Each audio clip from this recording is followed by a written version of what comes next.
নবী সাল্লাল্লাহু আলাইহি ওয়াসাল্লাম বলেছেন, বাজারে যে ব্যক্তি যাবে সেখানে গিয়ে যদি এই দোয়াটা পড়ে, এটা আমি আপনাদেরকে এখন শেখাচ্ছি ইনশাআল্লাহ। নবী সাল্লাল্লাহু আলাইহি ওয়াসাল্লাম বলেছেন, সেই ব্যক্তি তার আমল নামায় ইনশাআল্লাহ তাআলা 10 লক্ষ নেকি দেওয়া হবে। যে নিকৃষ্ট জায়গা হচ্ছে বলেন বাজার, সেই বাজারে গিয়ে যদি আপনি এই দোয়াটা পড়েন, আপনার আমল নামায় 10 লক্ষ নেকি হবে ইনশাআল্লাহ।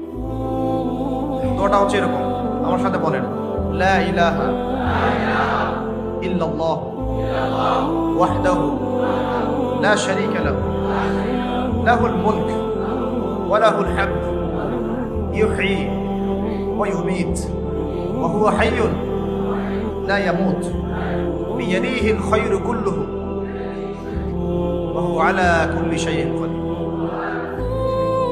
ওটা কি আগে জানতেন? শিখতে হবে।